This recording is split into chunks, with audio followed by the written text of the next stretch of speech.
जम्मू में भी कांग्रेस का संकल्प सत्याग्रह। मोदी सरकार पर पीसीसी अध्यक्ष ने साधा निशाना। कहा, मोदी सरकार के कार्यकाल में लोकतंत्र के काले दिन।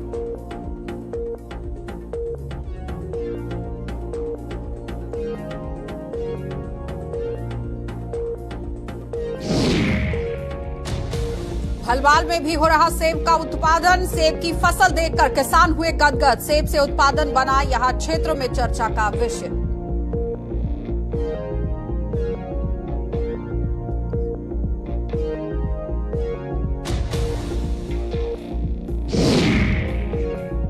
और अधर में लटका सड़क का निर्माण कार्य। काम को बीच में छोड़कर भागा कॉन्ट्रैक्टर। काम बंद होने से ग्रामीणों में भारी रोष।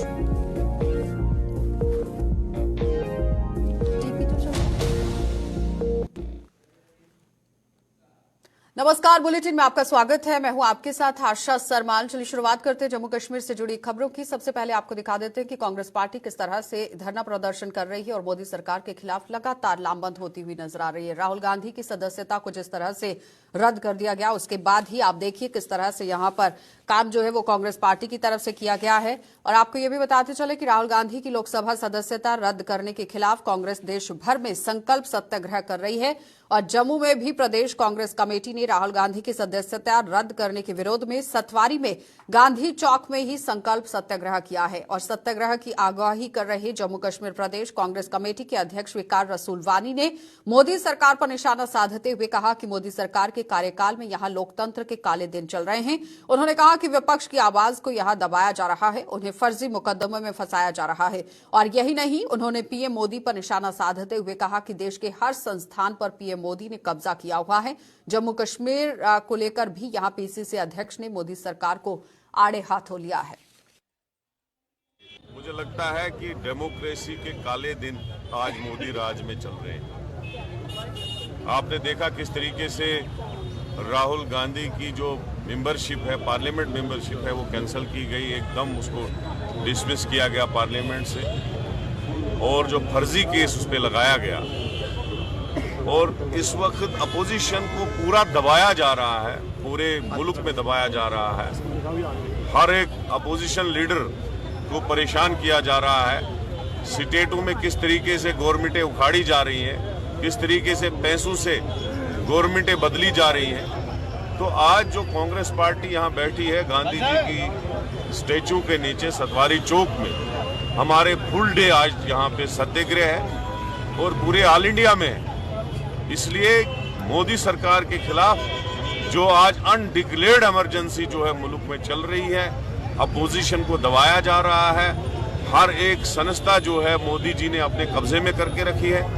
पूरा हर एक सिस्टम जो है, चाहे इलेक्शन कमीशन और हमारी स्टेट की हालात भी आप देखो कि 9 साल से यहाँ इलेक्शन नहीं है, पूरा डिक्टेटर सिस्टम चल रहा है। एलजी हुकूमत आर्डर पे आर्डर निकाल रही है, लोगों को परेशान कर रही है। चलिए अब आपको बड़ी खबर से रूबरू करवा देते हैं। लगातार आप देखिए रियासी से बड़ी खबर देखने को मिल रही है, जहां पर आज एक सफल ट्रायल किया गया है सबसे ऊंचे पुल का। विश्व के सबसे ऊंचे चेनाब रेलवे ब्रिज का सफल ट्रायल हो गया है।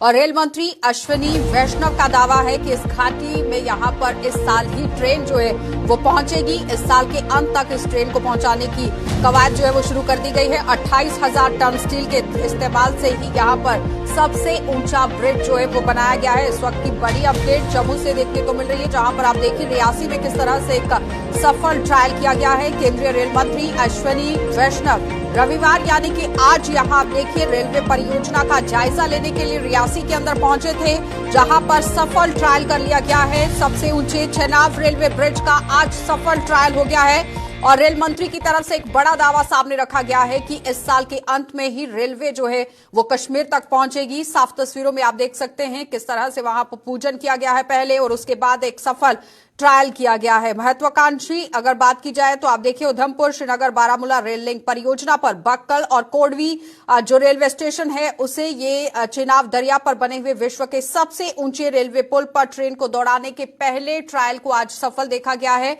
यहां पर ट्रॉली को पहले दौड़ाया गया है और उसके बाद आप देखिए किस तरह से रेल मंत्री की तरफ से एक बात कह दी गई है। हमारे सीनियर सहयोगी विनोद हमारे साथ जुड़ चुके हैं। विनोद जी, आपसे जानना चाहेंगे जिस तरह से आज सफल ट्रायल आज हो चुका है, क्या लगता है किस तरह से एक सौगात के तौर पर ही इसे देखा जा सकता है? हाँ आशा, ये बहुत बड़ी उपलब्धि है। देश भर की ये उपलब्धि है और ये लाइफलाइन कहा जाता है जम्मू श्रीनगर हाईवे को। और अब ये जो रेल परियोजना है उधमपुर श्रीनगर बारामूला, उसमें ये सबसे बड़ा पड़ाव था। जो चिनाब पर सबसे ऊंचा पुल 359 मीटर्स का है ये पुल, इसमें 28,000 टन स्टील का प्रयोग किया गया है। तो एक बहुत बड़ा पड़ाव जो है पार कर लिया गया है। और जैसे ही अश्विनी वैष्णव जो रेल मंत्री हैं, उन्होंने स्पष्ट कर दिया है कि एंडिंग दिसंबर, इस साल दिसंबर या फिर अगले साल जैन में ही इस पूरी परियोजना को कंप्लीट कर दिया जाएगा। यानी जम्मू से श्रीनगर तक, श्रीनगर से बारामूला तक रेल दौड़ पाएगी, यानी ट्रेन पहुंच पाएगी। जी आशा। विनोद जी, आपसे ये भी जानना चाहेंगे, जिस तरह से हर बार ये कहा जाता है कि अगर कोई भी लिंक जोड़ा जाता है तो उसमें समय का अभाव जिस तरह से पहले रहता था, समय की कटौती हो जाती है, क्या लगता है कुल मिलाकर कितना समय दिल्ली से श्रीनगर के लिए वहां पर लग सकता है? क्योंकि 8 घंटे लगभग बताया गया था, किस तरह से जानकारी है? बिल्कुल आपने ठीक कहा कि रेल कनेक्टिविटी जुड़ने से मुझे लगता है कि ये कई बार हम देखते हैं कि हल्की पस्तियां पड़ने से, बर्फबारी होने से हाईवे बंद हो जाता था। हाईवे बंद होने से ये जो है लाइफलाइन है ये कट जाती थी। अब रेल प्रोजेक्ट कंप्लीट होने से वो दिक्कतें नहीं रहेगी, सफर भी कम हो जाएगा। और बड़ी बात यह है कि आशा, इस पुल के निर्माण को लेकर के बड़ी हाई टेक्नोलॉजी का इस्तेमाल किया गया है। और ये एरिया जो है अर्थक्वेक प्रोन एरिया है, उसमें 8 रिक्टर स्केल तक अगर भूकंप आता है तो इस पुल को कोई फर्क नहीं पड़ेगा। उससे भी बड़ी बात यह है कि इसका जो बेस बनाया गया, एक एंड बनाया गया है, जो फुटबॉल की आधा मैदान होता है, उस मैदान पर इतनी जगह लेकर के बेस बनाया गया है ताकि अगर, क्योंकि ये मैंने पहले ही बताया कि ये एरिया जो है अर्थक्वेक प्रोन एरिया है, अगर अर्थक्वेक आता भी है तो इस पुल को कोई नुकसान नहीं होगा। ये बहुत बड़ी उपलब्धि है। ये प्रेस्टिजियस प्रोजेक्ट था जो मुझे लगता है कि दिसंबर तक कंप्लीट हो जाएगा। आज ट्रॉली ट्रायल जो है वो सफल रहा है। जी। और अगर रोजगार के साथ इसे जोड़कर देखा जाए विनोद जी, तो कितना फायदा युवाओं को होगा? आप देखिए कि जितने स्टेशंस बनेंगे, साथ साथ में हर स्टेशंस पे रोजगार होएगा। और जम्मू से अगर हम सीधे श्रीनगर तक या श्रीनगर से बारामूला तक जाते हैं, उधमपुर में भी रेलवे स्टेशन ऑलरेडी एग्जिस्ट करता है। बीच बीच में जितने रेलवे स्टेशन बनेंगे वहां पर व्यवसाय होगा, लोगों को कारोबार मिलेगा। यूथ जो हमेशा ही सरकारी नौकरी पर डिपेंड रहता है, उसकी भी मानसिकता में बदलाव आएगा और कहीं ना कहीं उनको भी लगेगा कि हमें भी आत्मनिर्भर बनना चाहिए और रोजगार के अवसर भी इससे बढ़ेंगे। बहुत बहुत धन्यवाद विनोद जी जुड़ने के लिए। तो फिलहाल आपने देखा कि हमारे सीनियर सहयोगी विनोद जी हमारे साथ जुड़े हुए थे, जो बता रहे हैं कि किस तरह से रेल लिंक परियोजना जो है वो यहाँ पर चलाई गई है। रेलवे ब्रिज का आज किस तरह से सफल ट्रायल देखा गया है। सबसे ऊंचे विश्व के पुल का यहाँ ट्रायल हुआ है, रेलवे पुल का ये ट्रायल हुआ है। तो जाहिर तौर पर लोगों को सौगात से ये कम नहीं है, युवाओं के लिए भी रोजगार के साधन उपलब्ध हो जाएंगे। और साथ ही साथ जिन लोगों को कश्मीर से सीधा दिल्ली पहुंचना है तो जाहिर तौर पर कम समय में ही वो दिल्ली पहुंचेंगे, तो एक सौगात से कम नहीं है। आगे बढ़ जाते हैं। एक समय था जब सेब का उत्पादन केवल ठंडे पहाड़ी इलाके में हुआ करता था, लेकिन आधुनिक दौर में वैज्ञानिकों ने यहां भीषण गर्मी वाले इलाके में भी सेब के उत्पादन को संभव बनाया है। वैज्ञानिकों को इस आविष्कार का असर देखिए किस तरह से देखने को मिला। जब जमीनी सतह पर ये असर देखने को मिल रहा है तो वैज्ञानिकों द्वारा इस असंभव कार्य को संभव बनाए जाने के बाद जम्मू के कंडी क्षेत्रों में किसानों ने सेब का उत्पादन शुरू कर दिया है। और जम्मू के भलवाल ब्लॉक में किसानों ने यहां सेब के पौधे लगाए हैं और अब यहां इन पौधों पर फसल भी लग गई है। तो आपको ये बताते चले कि ये फल आप साफ इन तस्वीरों में देख सकते हैं किस तरह से इन पौधों पर लग गए हैं। तो पेड़ों पर लगे फल को देखकर किसान गदगद हो गए हैं और क्षेत्र के लोग इन सेब को देखकर भी आप देखिए खुशी से नहीं समा रहे हैं। बिल्कुल अस बड़े खुश हाँ कि पहले बारी है हर बूटे की 8-8 10-10 दाने 15-15 दाने लगे ने कि पहले बारी है। ये साल होया बूटे लाया, कोई ज्यादा टाइम भी नहीं होया तो खुशी भी होंदी है। नहीं तो बूटा कोई ला दे तो 5-7 साल बाद फल दिंदा तो बड़ी खुशी आएगी। तो आ चाहने कि बाकी किसान भी लान, बड़े खुश। पहले किसानों ने फिलहाल ब्लॉक से लाया, पहले किसान अस जिन्हें भलवाल ब्लॉक में इस सेबे का बाग लाया। लोग दिखना देन मैं कहा बड़े लोग आते सारे दिखते आनी आते थे हो गया है ये सोचते कि फलना गै नहीं है, पर इसी पहले साल के फल पई है। काफ़ी खुशी है, सेब लाया है पहले साल गै फल इसी पई है। तो ये कन्नै एह् लैन बार लाए दा, डिस्टेंस रखी है, ट्रैक्टर भी ये निकली जाता है। तुहाडे सामने असें गोभी लाई दी है, गोभी किश कट्टी उड़ी है तो हुण ये है ਤੇ ਹੁਣ ਮੱਕ ਲਾਈ ਲੈਣੀ ਹੈ, ਡਬਲ ਇਨਕਮ ਹੈ। ਸੇਬ ਇਸੀ ਪੇਦੇ ਵੀ ਹਨ ਬੜੇ ਸਾਰੇ, ਹਾਲੀ ਤੇ ਥੋੜੇ ਥੋੜੇ ਦਾਣੇ ਕੇ ਪਏ ਨੇ, ਲੇਕਿਨ ਹੁਣ ਅਗਲੇ ਸਾਲ ਇਸੀ ਵਾਧੂ ਪਈ ਜਾਣੇ ਨੇ। ਸਾਲ ਦਾ ਬੂਟਾ ਹੈ, ਜਲਦੀ ਫਲੀ ਹੈ ਤੇ ਅੱਛਾ ਬੂਟਾ ਹੈ ਤੇ ਔਰ ਇਨਕਮ ਜ਼ਿਆਦਾ ਹੈ। ਸਾਰੇ ਕੇ ਇਹ ਹੈ ਕਿ ਸੇਬ ਲਾਣ, ਬੂਟੇ ਲਾਣ, ਸਬਜ਼ੀ ਵੀ ਲਾਉਂਦੇ ਹੈ ਪਹਿਲਾਂ, ਲੇਕਿਨ ਟਰਾਈ ਨਵੀਂ ਚੀਜ਼ ਟਰਾਈ ਕਰਨੀ ਚਾਹੀਦੀ ਨਾ। ਇੱਕ ਚੀਜ਼ ਕਈ ਵਾਰੀ ਹੁੰਦਾ ਕਿ ਸਬਜ਼ੀ ਦੀ ਮਾਰ ਲੱਗੀ ਜਾਂਦੀ ਹੈ, ਮਾਰਕੀਟ ਜਿਹੜੀ ਡਾਊਨ ਹੋਈ ਜਾਂਦੀ ਹੈ। ਸਬਜ਼ੀ ਕੱਚਾ ਮਾਲ ਹੈ ਤੇ ਕੱਚੇ ਮਾਲ ਦਾ ਫਿਕਸ ਰੇਟ ਤੇ ਹੈ ਹੀ ਨਹੀਂ ਹੈ। ਇਹ ਹੈ ਕਿ ਸੇਬ ਲਾ ਦਾ ਮੁਨਾਫਾ ਹੀ ਜਾਂਦਾ, ਫਲ ਹੈ, ਫਲ ਤੇ ਵਿਕਦਾ ਹੀ ਵਿਕਦਾ ਹੈ। चलिए अब आपको कठुआ लिए चलते हैं और कठुआ से बड़ी खबर दिखा देते हैं कि किस तरह से सवालिया निशान आम जनता की तरफ से उठाए जा रहे हैं। ग्रामीण हलकों में विकास कार्यों को लेकर सवालिया निशान उठ रहे हैं और ब्लॉक मढ़ीन की में ही यहां विकास के नाम पर भ्रष्टाचार का आरोप लग रहा है। गांव महराजपुर के लोगों ने विकास कार्यों की जांच की मांग कर दी है कि जो विकास कार्य करने के बड़े दावे सामने रखे जा रहे हैं, सिर्फ और सिर्फ भ्रष्टाचार हो रहा है। और गांव महराजपुर के लोगों ने अब विकास कार्यों की मांग करवाने की यहां किस तरह से आप देखिए जांच कराने की जो मांग है वो सामने रखी है कि जांच होनी चाहिए कि कहां पर विकास कार्य हो रहे हैं और किस तरह से विकास कार्य जो है वो कराए जा रहे हैं। तो ग्रामीण हलकों में विकास कार्यों को लेकर लगातार सवालिया निशान यहां देखे जा रहे हैं और ब्लॉक मढ़ीन के लोग ही भ्रष्टाचार का आरोप लगा रहे हैं। लेकिन कौन कौन से ये काम है ब्लॉक मढ़ीन के अंदर जहां पर भ्रष्टाचार के आरोप लग रहे हैं, आम लोगों की तरफ से क्या कुछ प्रतिक्रियाएं सामने रखी गई हैं, इस पर चर्चा। और इस बीच में आम जनता जो है वो अब सड़कों पर उतरती हुई भी नजर आ रही है, क्योंकि वो साफ तौर पर कह रहे हैं कि जो फंड सरकार की तरफ से दिए जा रहे हैं वो माकूल तरीके से जमीनी सतह पर नहीं लगाए जा रहे हैं, जिसका खामियाजा आम जनता को भुगतना पड़ रहा है। रंजीव मेहता हमारे संवाददाता हमारे साथ जुड़ चुके हैं। रंजीव, आप ही से जानना चाहेंगे, जिस तरह से सवालिया निशान यहां पर लग रहे हैं कि विकास कार्य नहीं हो पा रहे हैं और विकास कार्य जो हुए हैं वो सिर्फ और सिर्फ भ्रष्टाचार की भेंट चढ़ गए हैं, कौन कौन से कार्य हैं, किस तरह से आरोप आम लोगों की तरफ से? रंजीव,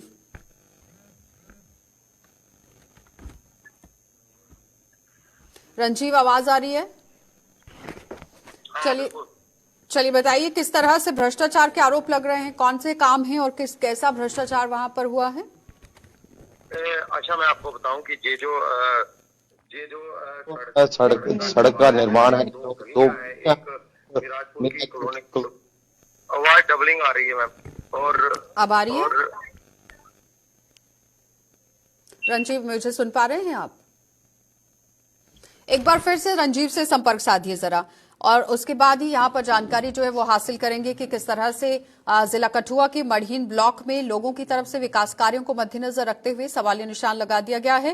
और साफ तौर पर पहले ये आरोप लगाए जाते थे कि सड़क का निर्माण कार्य किया गया है, ब्लैक टॉपिंग का काम किया गया है, लेकिन महज बहुत ही जल्द ब्लैक टॉपिंग जो है वो उखड़ जाती है और जो विटामिन डाला जाता है उसका भी पूरी तरह से ख्याल नहीं रखा जाता।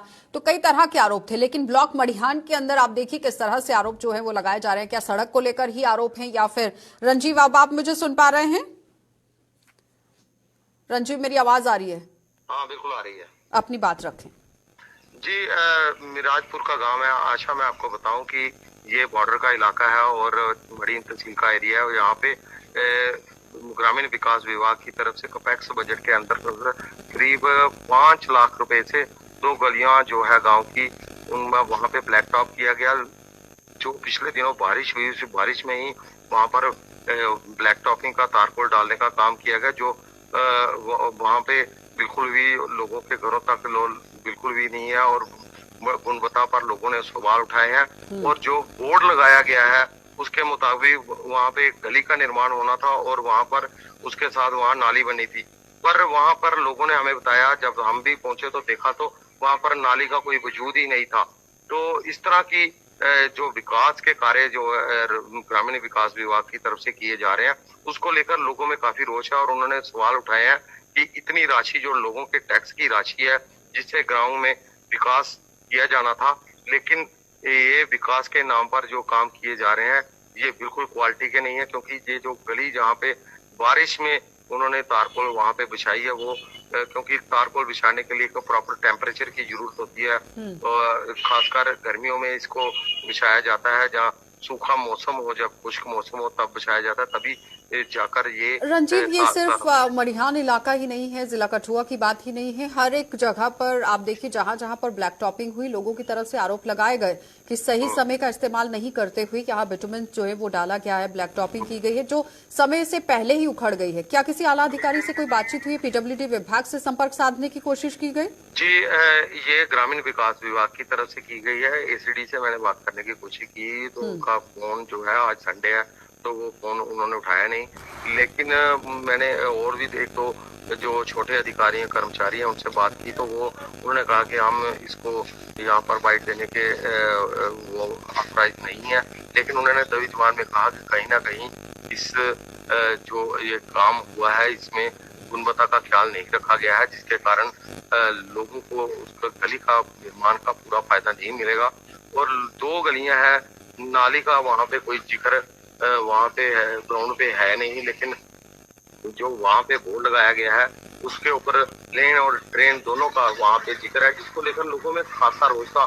जो स्थानीय उस मोहल्ले की पंच है और अपनी पंचायत शानलाल की नायब सरपंच है सुषमा देवी, उनका साफ तौर पर कहना था कि जब भी कोई यहाँ पे कार्य होते हैं तो उनको कभी विश्वास में नहीं लिया जाता, ना तो इस गलियों के बारे में अभी तक उनसे कोई विश्वास में लेने की जरूरत थी। और दूसरा, जब आप लेन एंड ड्रेन का काम करते हैं तो सबसे पहले ड्रेनेज सिस्टम को देखा जाता है कि अगर आप सड़क बनाते हैं तो ड्रेनेज का पानी जो है वो किस तरह से रहेगा। अगर पानी इकट्ठा होगा तो भी फायदा नहीं है, तो इस तरह से संज्ञान लेने की जरूरत थी। रंजीत, बहुत बहुत धन्यवाद जुड़ने के लिए। तो फिलहाल आपने देखा कि ग्रामीण विकास विभाग की तरफ से जो काम यहाँ पर मड़िहान ब्लॉक के अंदर किया गया है वो कहीं ना कहीं सवालिया निशान लगाता हुआ नजर आ रहा है, सवालिया घेरे के अंदर है कि आखिर किस तरह से वो कॉन्फिडेंस में ना लेकर काम किया जा रहा है। क्योंकि जो नुमाइंदे हैं, चुने हुए नुमाइंदे लोगों की उनकी आवाज को आगे पहुंचाने के लिए काम कर रहे हैं, लेकिन उन्हें अगर नहीं पूछा जा रहा है, कॉन्फिडेंस में नहीं लिया जा रहा है, तो कई तरह के सवाल जरूर उठते हैं। अब यहां पर विभाग को ही गौर फरमाने की जरूरत है कि जहां एक तरफ आप दावा पेश करते हैं कि ग्रामीणों के अंदर लोगों को सुविधाएं दी जा रही हैं, तो कितनी दी जा रही है जमीनी सतह पर उतरकर जरूर देखिए। आगे बढ़ जाते हैं, अब आपको पुंछ जिले की सैर करवा देते हैं, क्योंकि पुंछ जिले की तहसील मंडी के ब्लॉक 17 के यहां झंझरौला इलाके में बन रही सड़क के निर्माण कार्य को बीच में ही छोड़कर कॉन्ट्रैक्टर्स भाग गए हैं और सड़क का निर्माण कार्य बंद होने से क्षेत्र के लोगों में भारी रोष है। और लोगों के मुताबिक यहां कड़े संघर्ष के बाद डीडीसी द्वारा इस सड़क को मंजूरी दी गई थी, मंजूर किया गया था और इसके लिए 10 लाख रुपए की राशि भी मंजूर की गई थी। आरोप यहां पर लोगों की तरफ से ये लग रहे हैं कि कॉन्ट्रैक्टर्स ने केवल 270 मीटर सड़क की कटाई की और उसके बाद काम को बंद कर दिया। अब ग्रामीणों ने धमकी दी है कि अगर उनकी सड़क का कार्य जल्द शुरू नहीं किया गया तो इसके बाद ये उग्र प्रदर्शन करने को मजबूर हो जाएंगे। और ग्रामीणों ने पीडब्ल्यूडी के अधिकारियों पर भी इस मामले में भ्रष्टाचार करने के आरोप लगा दिए हैं।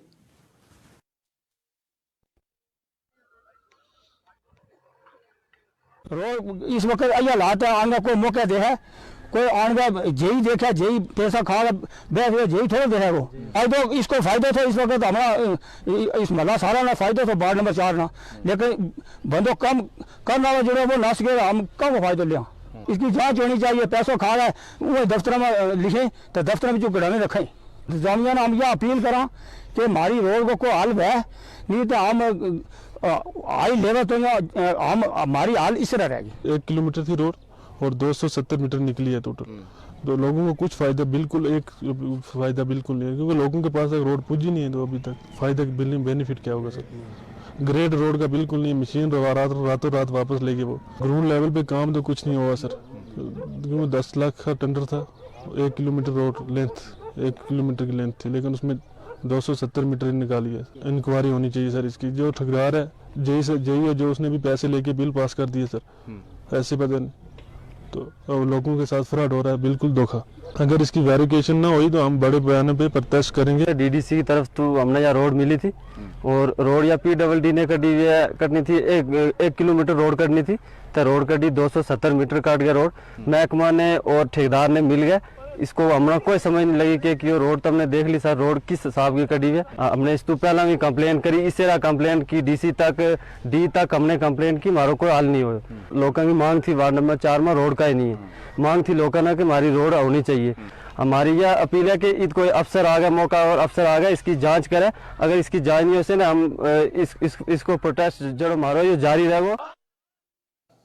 सुरनकोट के ही दूरदराज क्षेत्र ब्लॉक यहां बफलियां सहित अन्य क्षेत्रों में माह रमजान में भी लोगों को बिजली की समस्या से दो चार होना पड़ रहा है। स्थानीय लोगों की माने तो रमजान में सुबह सहरी और शाम को यहां रोजा खोलने के वक्त बिजली की आवश्यकता होती है, लेकिन दोनों ही समय पर बिजली की कटौती कर दी जाती है। जो आवश्यकता है वो पूरी नहीं हो पा रही है, जिसके कारण उन्हें काफी परेशानियां हो रही हैं। तो स्थानीय लोगों ने विद्युत विभाग के अधिकारियों से इस ओर ध्यान देकर रमजान के महीने में बिजली को सुचारू करने की मांग की है।